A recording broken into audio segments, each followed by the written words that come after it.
There's no drug on the market right now causing terror and devastation quite like fentanyl. And when it comes to the fentanyl crisis in the United States of America, many politicians and narcotics investigators believe one world power is to blame: China. But what does the Chinese pharmaceutical industry have to do with the opioid crisis, a problem as American as apple pie and oxycontin?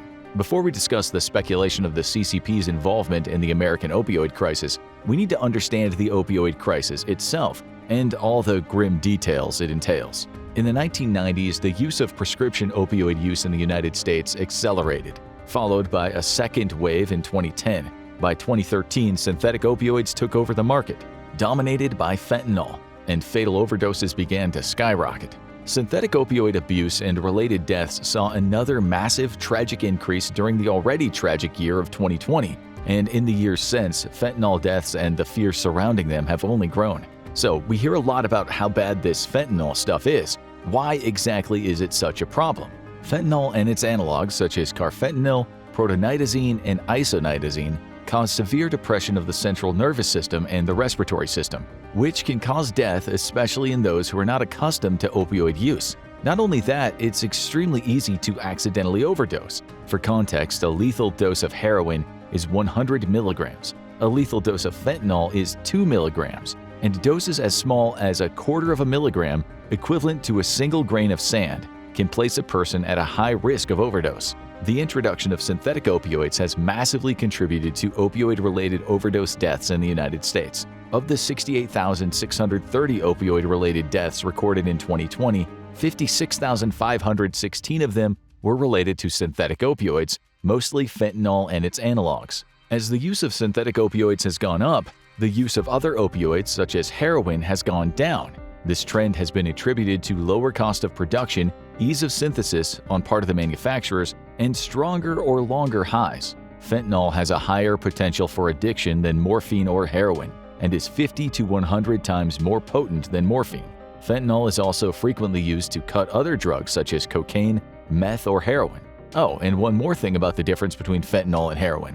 A heroin overdose can take 20 to 30 minutes before killing someone, long enough to notice, get them treatment, and maybe take them to the hospital. A fentanyl overdose can stop the respiratory system in as little as 2 minutes. It goes without saying that this is alarming, especially given the highly publicized overdose deaths of celebrities like musician Mac Miller and actor Angus Cloud, which have been folded into the overall public mythology of fentanyl. Even if in some cases the links between fentanyl and a number of accidental celebrity overdoses are tenuous at best, this has caused another dangerous contagion in the United States: fear and misinformation, with multiple videos of police officers experiencing full-blown psychosomatic panic attacks from simply believing that they've come into physical contact with fentanyl. When it comes to frequently used modern drugs, few seem to have a more destabilizing effect on the US than fentanyl. And according to the Drug Enforcement Agency, China is the primary source of fentanyl and fentanyl-related substances trafficked into the US.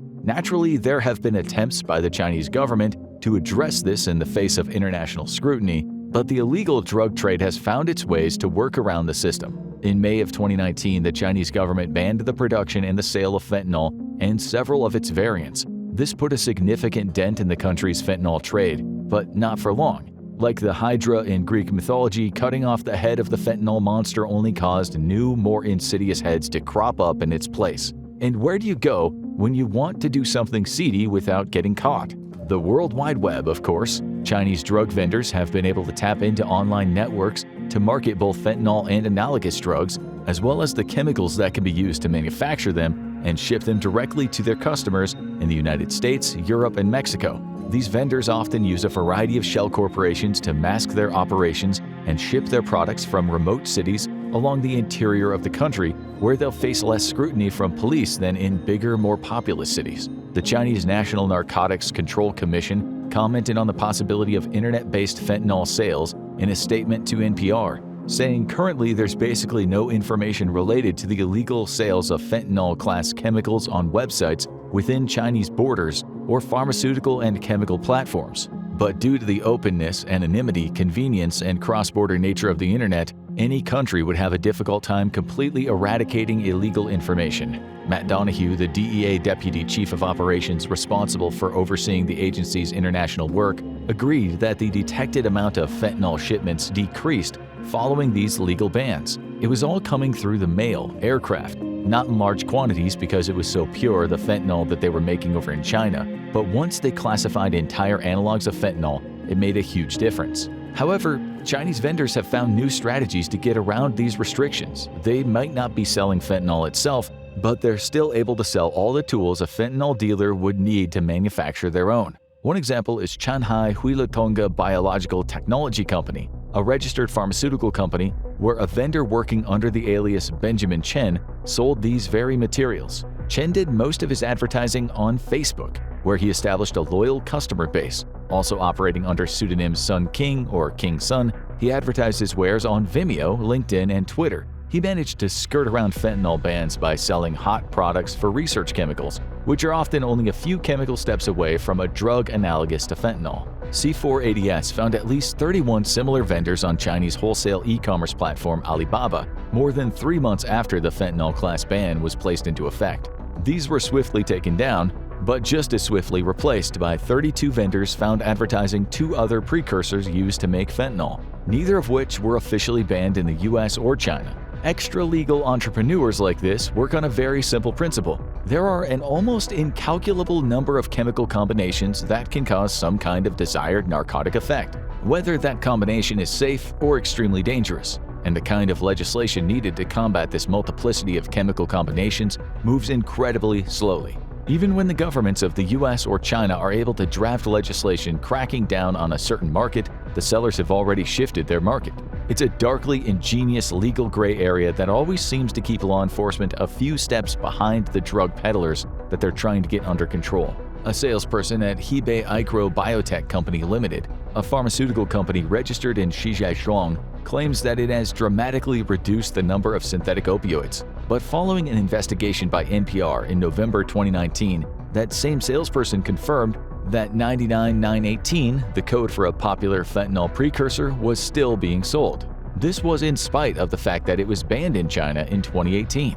When asked about potential legal issues related to these sales, the person replied, "The customer has the responsibility to guarantee the compound is legal where the receiving address is." In spite of the harsh punishments for drug trafficking in China, which can include even capital punishment, fentanyl production and export continues in the smaller, more obscure Chinese cities. C4ADS investigators discovered a successful fentanyl operation contained in 2 small rooms inside a warehouse complex in Hebei province. A U.S. Immigration and Customs Enforcement official described seeing product drying on tape in sheet cake pans. Vendors were also found in offices hidden in shopping malls, residential towers, and industrial complexes. As much as social networks such as Facebook and Twitter attempt to crack down on sellers, and as much as the Chinese police attempts to raid or take down the warehouses, the sellers and buyers alike are quick to change acronyms, code names, chemical registration numbers, and other methods of identifying and advertising their product of choice whenever a new arrest or crackdown occurs.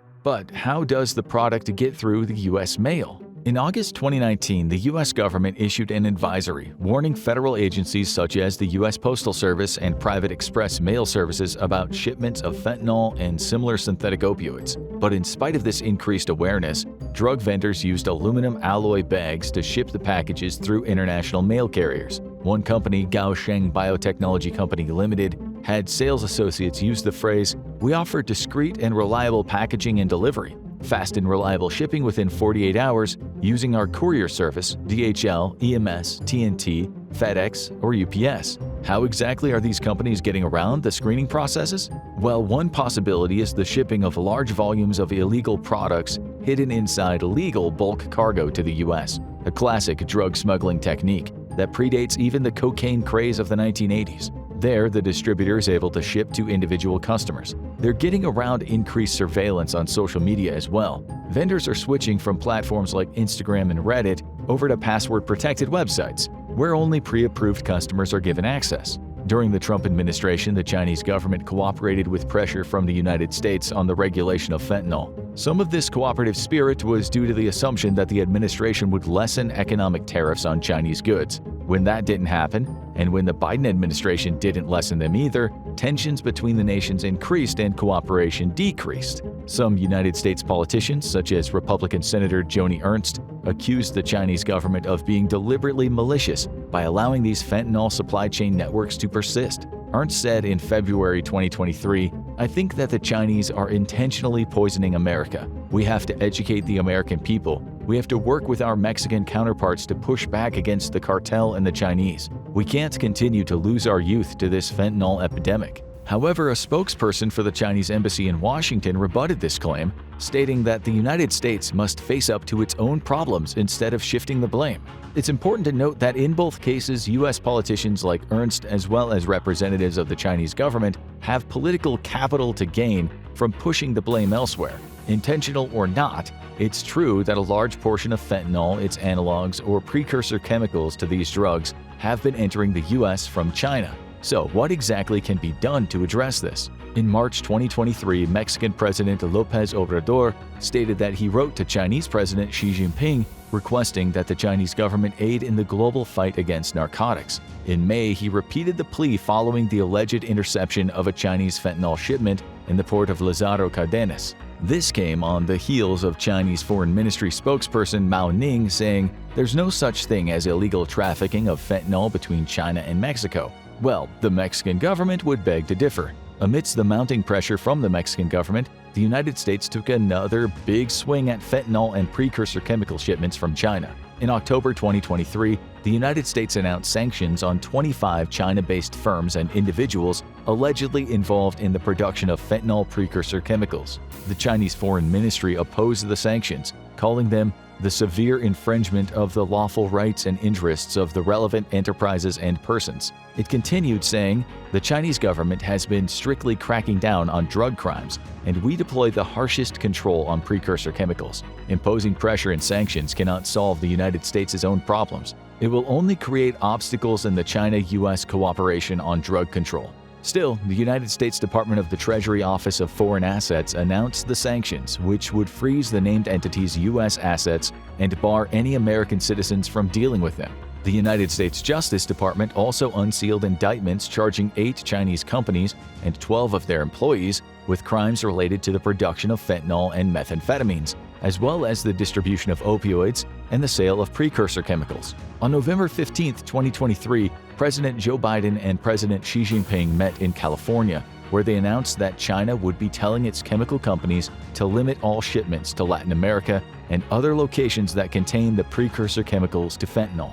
The Chinese government also agreed to resume sharing information about suspected drug trafficking with an international database. In exchange, the Biden administration agreed to lift sanctions on China's Physical Evidence Identification Center of the Ministry of Public Security and the National Drug Laboratory.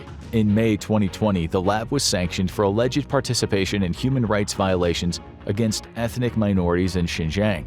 The steps being taken from here, which include a notice from Beijing alerting the chemical industry about laws and regulations on selling fentanyl precursors, as well as the blocking of several companies' international payment accounts, should help to reduce the amount of fentanyl in the U.S., but the fight is far from over. Some concerns surrounding the agreement were raised by those combating the addiction crisis, such as Kevin Roy, Chief Public Policy Officer at the group Shatterproof. For instance, the United States and China did not reach an agreement on how to combat the laundering of drug money through China, which has been brought up in the past by the Office of National Drug Control Policy.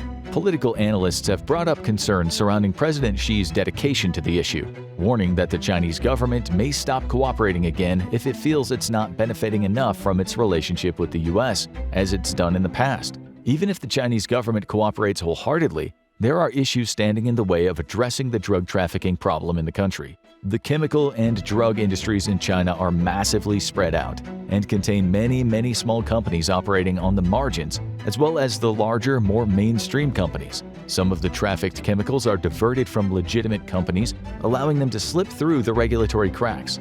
Then those products may be sold through separate brokers, employing English-speaking salespeople to communicate with customers over WhatsApp and other messaging services. It is entirely possible that Chinese law enforcement may not be adequately prepared to regulate the sale of precursor chemicals, despite the grand finality of their claims when it comes to cracking down on their narcotic chemical trade. According to Rahul Gupta, the White House's top official on drug control policy, this agreement with the Chinese government is only a first step.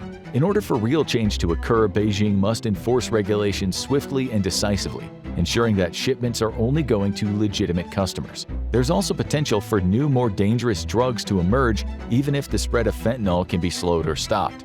One emerging threat in that vein is xylazine, a powerful animal tranquilizer that can be purchased from Chinese websites and mixed with other synthetic drugs, particularly opioids. When abused, xylazine's been linked to overdoses and physical wounds that can lead to amputation. As the United States government works to cut off the supply chain of fentanyl and other synthetic opioids, there is local action that can be taken to help curb the crisis as well.